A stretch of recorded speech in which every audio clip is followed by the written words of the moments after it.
नमस्कार, मैं हूं संजय शर्मा। आप देख रहे हैं 4 PM न्यूज नेटवर्क। केंद्र का चुनाव दूर है। मोदी सरकार को हटाने, बचाने, गिराने की कोशिशें अभी से शुरू हो गई हैं। ब्रांड मोदी का मुकाबला कौन करे, इसको लेके घमासान शुरू हो गया है। जंग शुरू हो गई है। कौन नेता नेतृत्व करेगा, कौन गठबंधन में रहेगा, इसकी मीटिंग, दौर, आरोप प्रत्यारोप सारा शुरू हो गया है। और कहते हैं युद्ध स्थल जो है वो बना है बिहार। एक बार फिर बिहार हर बार क्रांति की एक नई गाथा लिखता है। और कहते हैं बिहार क्रांति बोता है, क्रांति सोचता है। तो नीतीश कुमार के खेल के बाद जो विपक्ष बहुत मायूस बैठा हुआ था और जिसको लग रहा था कि मोदी अपराजय हैं, उनको हराया नहीं जा सकता, एक वातावरण तैयार कर दिया गया था कि मोदी का कोई मुकाबला ही नहीं है। लेकिन नीतीश कुमार की पलटी के बाद थोड़ा थोड़ा माहौल बदलने लगा है। मैं कहूं कि विपक्ष में थोड़ी जान आने लगी है।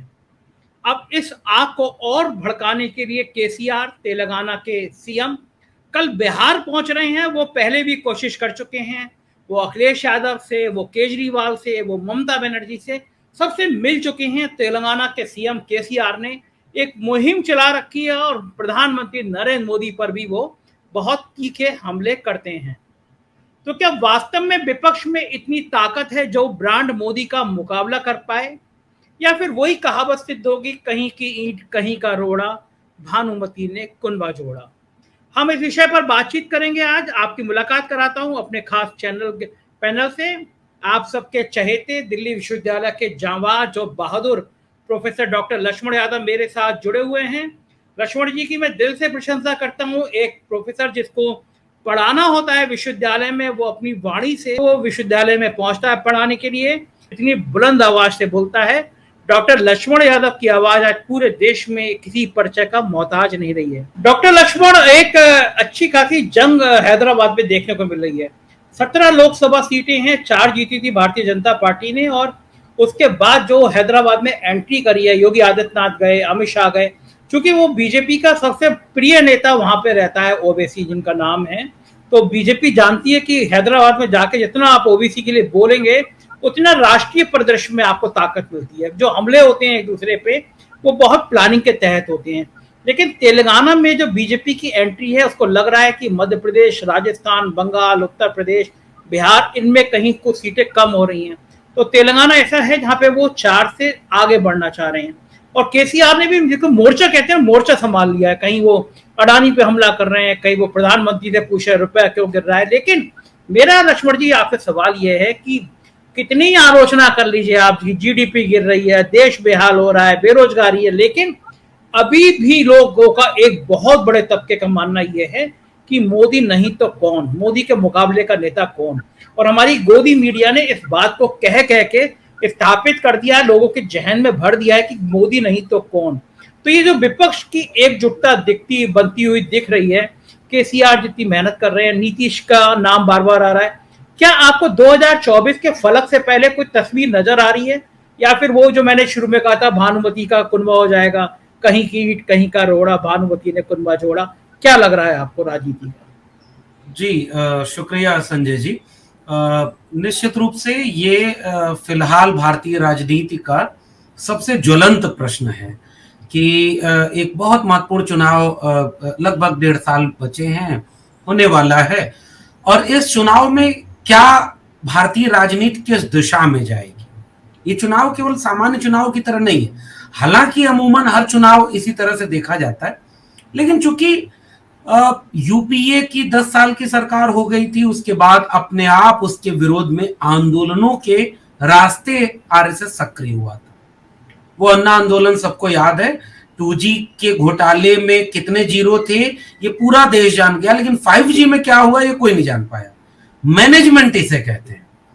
और आज भी मनमोहन सिंह, या बिहार की बात हो रही है तो लालू यादव से बड़ा करप्ट नेता देश भर में कोई नहीं, लेकिन इतने घोटाले होने के बावजूद निष्पक्ष छवि का एक प्रधानमंत्री इस समय देश में है। ऐसा मैनेजमेंट है।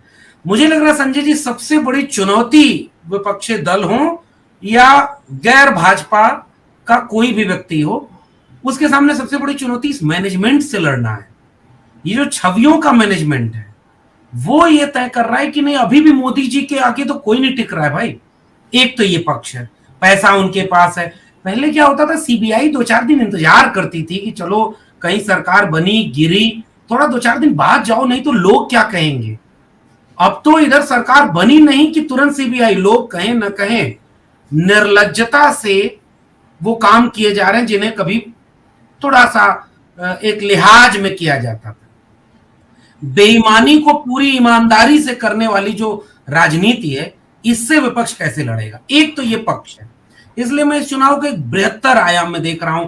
यूपी का चुनाव हम सब ने बहुत करीब से देखा है, कैसे 500 रुपया और 5 किलो अनाज हावी हुआ बैलेट पेपर पर से, नाम घटना और ये सब। तो एक तो इसकी रणनीति बनानी होगी। कोई भी चेहरे से चुनाव नहीं लड़ पाएगा। ये जो मास के भीतर अपील जारी है, और जो आपने मीडिया का जिक्र कर ही दिया संजय जी, मीडिया तो और काम पे लग गया है। एक भ्रष्टाचार का टावर ध्वस्त होने और उसके बाद कौन कौन लोग कर रहे हैं, उससे हट करके अब वो ये भी करने लगा है कि चुनाव कराने क्या जरूरत है। मोदी जी ने इतना बढ़िया काम किया है कि वैसे ही उनको घोषित कर दो, अगले जब तक वो जीवित रहे ताउम्र वो भारत के प्रधानमंत्री। मीडिया को अगर मौका मिले तो ये कहेगा। विपक्ष के पास इनसे लड़ने के क्या औजार है। विपक्ष जो मैसेज अपना देना चाह रहा है सरकार की नाकामियों का, वो कैसे ले जाना चाहते, ये एक सबसे महत्वपूर्ण मेरे लिए पक्ष। अब आते हैं उस सवाल पर कि अच्छा चलिए, आपके पास राजनीति में इन मुद्दों पर बात करने के लिए पॉपुलर डिस्कोर्स में यह बात कौन कहेगा। मान लीजिए ये बात हम लोग 4 PM न्यूज पर करें, देश में ये भ्रष्टाचार हुए, ये सरकार ने इतना नुकसान किया, देश का सेकुलरिज्म पर नुकसान किया, संविधान को नुकसान किया, दलितों पिछड़ों आदिवासियों का नुकसान किया, गरीब कमजोर का हर चूल्हे पर नुकसान किया। लेकिन यह बात कितने लोग सुनेंगे। लेकिन जब यही बात एक राजनेता बोलता है, चाहे वो भले विपक्षी दल का हो या किसी प्रदेश का मुख्यमंत्री हो, वह मीडिया में खबर बन जाती है। अगर यह बात एक साझा विपक्ष कहेगा तो शायद चुनौती मुश्किल होगी, और यह बात बीजेपी समझ रही है। अब ये बिहार में नीतीश कुमार, अब आते हैं असली बिंदु पर, आखिरी बात। देश में बहुत दिन तक ये कहा गया कि जाति की राजनीति बहुत गंदी चीज है, जात पर बात नहीं करेंगे। जैसे इस दुनिया में, दुनिया भर में महिलाओं के सवालों पर पुरुषों ने इसलिए बात करना मुनासिब नहीं समझा और उसे कहा कि चूल्हे की बात चौके तक ही रहनी चाहिए क्योंकि घर की इज्जत चली जाएगी। लेकिन महिलाओं ने आंदोलन किया और कहा भाई इज्जत केवल तुम्हारी नहीं होती, एक खुली बहस होनी चाहिए। और आज हम जेंडर न्यूट्रल सोसाइटी की बात करते हैं। वैसे कास्ट है, बीजेपी बहुत दिनों तक छुप छुप के करती थी, कांग्रेस करती थी। अब पॉलिटिक्स मजबूत हुई तो देखिए कांग्रेस अपना अध्यक्ष संभावित तौर पर अशोक गहलोत जैसे और ओबीसी चेहरे को खोज रही है। नीतीश कुमार एक फेक ओबीसी प्रधानमंत्री के सामने शायद एक ओरिजिनल ओबीसी चेहरा भी है। मैं इसे एक नया एंगल दे रहा हूं इस बहस, और 50% ओबीसी आबादी है। अब इस ग्राउंड पर केजरीवाल जी पीछे चले जाएंगे। मुसलमान वाले ग्राउंड पर अभी हमारे पूर्व के साथी ने बोल दिया, भाई साहब आप सॉफ्ट हिंदुत्व करके और राम के सामने बजरंग बली की बात करके नहीं कर पाएंगे। ये एक बहुत गंभीर बात है। आपकी छवि अच्छी है, शिक्षा पर आप बात करते हैं, रोजगार पर बात करते हैं, वो एक अच्छी राजनीति है। लेकिन एक बहुत बड़ी आबादी में आपके ऊपर भरोसा नहीं है, आप नहीं है उससे विकल्प, अल्टरनेट पॉलिटिक्स नहीं है। नीतीश कुमार ने सेकुलरिज्म और बिहार की राजनीति ने, केवल नीतीश कुमार ने नहीं, समाजवादी आंदोलनों से निकले लोगों ने कम से कम सांप्रदायिकता से सीधी मुठभेड़ की है, उसका इतिहास है। ये एक भरोसा पैदा करेगा। उसके बाद ये ओबीसी पॉलिटिक्स और पूरे देश में नीतीश कुमार घूमेंगे।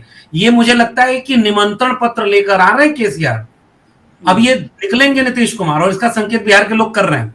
मुझे अभी भी लगता है कि शायद अभी के वक्त तक नीतीश कुमार एक बेहतर विकल्प बन सकते हैं, क्योंकि अभी कांग्रेस जिस स्थिति में जूझ रही है, कांग्रेस को लेकर करना चाहिए। मुझे लगता है एक बड़ा विकल्प बनाए, और इसके संकेत मुझे बिहार से नजर आ रहे हैं। संजय जी, लक्ष्मण जी, ये केसीआर जी को इतनी मिर्चें क्यों लगी हुई है? केसीआर हर जगह क्यों इतने एक्टिव हो रहे हैं कि मतलब वो जहां भी उनको लगता है कि मोर्चा बनना चाहिए, तो केसीआर का क्या रुचि क्या है? केवल हैदराबाद पे बीजेपी का जाना, राष्ट्रीय कार्य समिति की बैठक करना है? केसीआर को इतनी मिर्चें लगने का कारण क्या है? नहीं, मिर्ची क्या लगी है, महाराष्ट्र करीब है ना तेलंगाना से। उनको समझ में आ गया कि एक बार आ गए अगर किसी भी रास्ते तो क्या हाल करते हैं। कुछ लोग जो कहते थे कि हिंदुत्व की पाठशाला में जहां आप स्टूडेंट हैं वहां के प्रिंसिपल हम हैं, पार्टी ही खत्म कर दिया भाई उनकी, उनसे टक्कर है। इसलिए केसीआर थोड़े पुराने नेता हैं, जानते हैं कि ये जो आना है बीजेपी का, ये केवल बीजेपी का आना नहीं है, अपने वजूद के ऊपर संकट है। और केसीआर को भी समझ में आ रहा है कि अगर 24 में ये आ गए तो हम तेलंगाना में आने से नहीं रोक नहीं पाएंगे, और अगर आ गए तो फिर ये हमारा क्या करेंगे, मतलब किस तरह की राजनीति। इसलिए केसीआर और ये भी समझ रहे। एक और बात मुझे लगता है संजय जी, दक्षिण में अभी भी बीजेपी घुसने का रास्ता ही खोज रही है। वो आपने बहुत सही उनके एक मित्र का जिक्र किया हैदराबाद का। मैं कभी कभी सोचता हूं कि हमारा दोस्त उमर खालिद किस जुल्म में जेल में है, और बाकी लोग सांप्रदायिकता और सेकुलरिज्म की बात करके पूरे देश में घूम रहे हैं आजाद होकर के, उनके ऊपर कोई मुकदमा नहीं। ये है बीजेपी, वो पक्ष विपक्ष दोनों। इसलिए दक्षिण और तमिलनाडु में स्टालिन जैसा एक व्यक्ति खड़ा है। अब मैं तो कह रहा हूं अगर अच्छे से अगर इस देश में राजनीति हो तो स्टालिन को विकल्प बनाना चाहिए। स्टालिन एक ऐसा चेहरा जो रेडिकल होकर के, अभी कुछ महीने पहले संजय जी उन्होंने कहा कि mister Modi and mister Shah, आप ये बात समझ लें कि मेरे पास लीगेसी है पेरियार की। तो आइडियोलॉजिकल चैलेंज साउथ से मिलता है। तो केसीआर शायद वो सब वजहों से ये इंटरेस्ट ले रहे हैं और एक बड़ा बदलाव आएगा इससे। पिछले दिनों अमित शाह ने उड़ीसा को भी निशाना बनाया, मतलब क्या पटनायक के यहाँ सेंध लगा के, क्योंकि जो क्षेत्रीय पार्टी है लक्ष्मण जी, उनमें अगर सेंध नहीं लगाएंगे तो जो हिंदी भाषी राज्यों में नुकसान हो रहा है वहां पे भरपाई नहीं हो पाएगी। तो क्या बीजू पटनायक के यहाँ सेंध लग पाएगी बीजेपी? हाँ, बीजू पटनायक जो चले गए, नवीन जी हैं अभी। और मैं अभी पिछले दिनों गया था उड़ीसा संजय जी, बहुत दिलचस्प वहां मामला है। नवीन जी के बारे में मुझे ये पता चला, वहां के लोग बता रहे थे कि नवीन जी एक मोदी जी से भी बड़े मैनेजमेंट करने वाले हैं, और 3 लोग मिलकर सरकार चलाते हैं, ब्यूरोक्रेट होते हैं, और नवीन जी और उनके लोग और माफिया लोग। तो मैंने कहा ये तो पूरे देश में हो रहा है, और प्रधानमंत्री क्या ऐसे ही कोई चल रहा है। तो ये खैर उड़ीसा के लिए अलग से आप बदनाम मत करिए। उड़ीसा के लिए बात एक और है, बड़ी दिलचस्प बात उड़ीसा वालों ने कही, और तब मैंने कहा कि बीजेपी से ज्यादा आगे है बीजेडी। और बीजू जनता दल के बारे में लोगों ने बताया कि जो उभरता है उड़ीसा में, चाहे वो किसी भी दल में हो, उसको नवीन पटनायक अपनी पार्टी में शामिल करा लेते हैं। मैंने कहा ये तो बहुत बड़ी चीज है, ये प्रधानमंत्री मटीरियल है। लेकिन हो ये रहा है कि वहां 25 साल पूरे हो रहे हैं। और आखिरी बात, इसलिए वो उड़ीसा भी जा रहे हैं, और धर्मेंद्र प्रधान को किस तरह से आगे कर रहे हैं, और एक बड़ी राजनीति कर रहे हैं। मैं अभी भी ये आखिरी टिप्पणी और बहुत गंभीर बात मैं कहना चाह रहा हूं, कांग्रेस वर्सेस बीजेपी करके इस देश की केंद्रीय राजनीति को देखना, इन दोनों भारतीय राजनीति के विश्लेषण के साथ अन्याय करना। चाहे कांग्रेस हो चाहे बीजेपी, अगर वाकई ये लोग चिंतित होते हैं तो क्षेत्रीय दलों से होते हैं, और क्षेत्रीय दलों के अपने लोकल समीकरण होते हैं। और आज भी मैं कह रहा हूं, ये सुबुगाहट अगर शुरू हो जाए ढंग से, भले हारे हैं कांग्रेस, सपा, बसपा, भले हारे हूं, मैं अभी भी कह रहा हूं, भले इन तीनों में से कोई सुधारने का नाम नहीं ले रहा उत्तर प्रदेश में, फिर भी अगर ढंग से अगर आज भी ये जाग जाएं, सड़क पर उतर जाएं, तो उत्तर प्रदेश में भी बहुत कुछ असर दिख सकता है।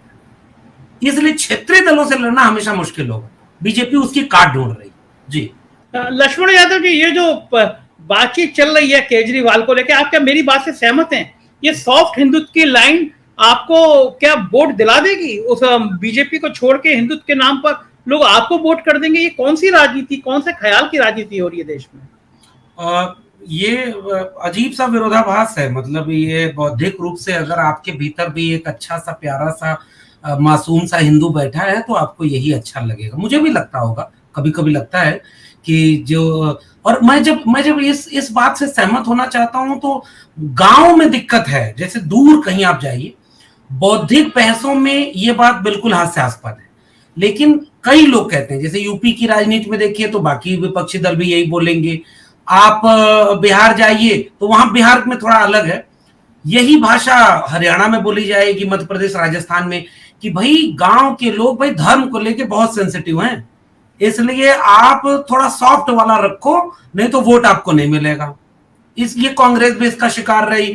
ताला किसने खुलवाया, प्रचार अयोध्या से कैसे शुरू हुआ, बहुत कुछ कांग्रेस ने भी किया, ये हुआ।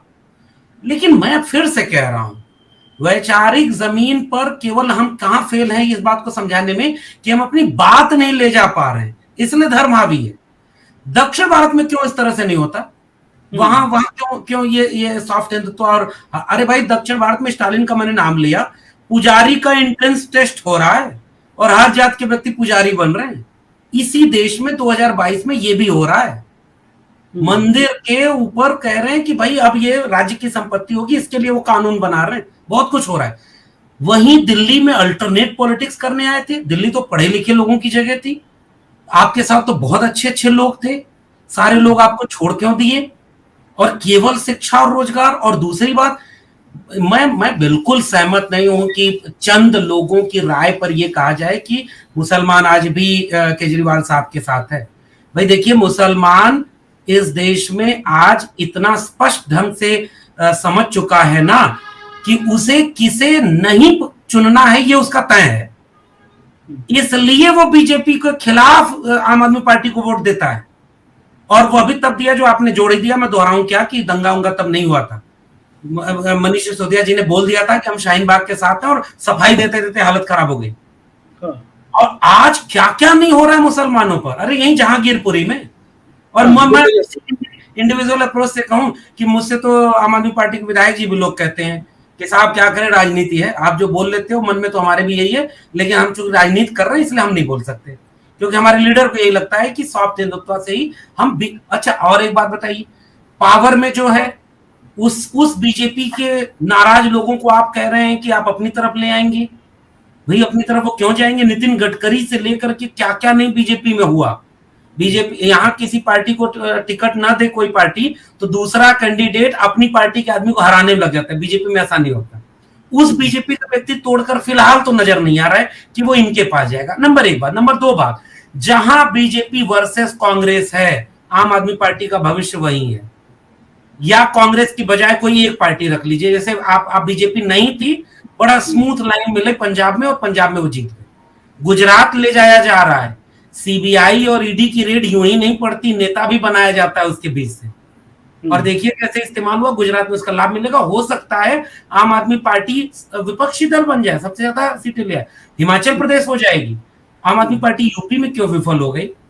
आम आदमी पार्टी बाकी जगहों पर क्यों नहीं जा रही है? एक बात, अच्छा काम जहां कर रहे हैं हम उनकी तारीफ कर रहे हैं, हम उनके विरोध में नहीं है। उन्होंने स्कूलों और शिक्षा को लेकर के, रोजगार, चिकित्सा को लेकर के अच्छा काम किया, लेकिन वो सॉफ्ट हिंदुत्व वाली राजनीति तो राहुल गांधी की फेल हो चुकी है। जनेऊ भी दिखाया, मंदिर भी गए, फिर भी हिंदुओं ने क्यों वोट नहीं दिया भाई? आखिर अब इस समय अभी भी अखिलेश यादव कल ही गए थे वृंदा बिहारी और कहां कहां घूमे, बढ़िया चादर अच्छी वाली मंदिर की फोटो। अखिलेश जी हर मंदिर गए लगभग, एक अच्छे वाले हिंदू हैं।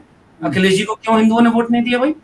ये मैं इस वाली बात से सहमत नहीं हूं। इसलिए मैं कह रहा हूं कि विपक्षी दलों ने सब करके देख लिया। और अभी नीतीश कुमार अभी भी, मैं एक ऐसा नेता बता रहा हूं, मुझे नहीं याद आ रहा मंदिर की फोटो या बाकी सबकी फोटो। बिहार की राजनीति में एक समाजवादी मूल्य है, मैं नेता की बजाय उस मूल्य पर भरोसा कर रहा हूं। और दक्षिण भारत की राजनीति में एक वैचारिक प्रतिरोध है, तो मैं उन दोनों को जोड़ करके एक चुनौती मान रहा हूं। हो सकता है कि विफल हो जाए, लेकिन उम्मीद है।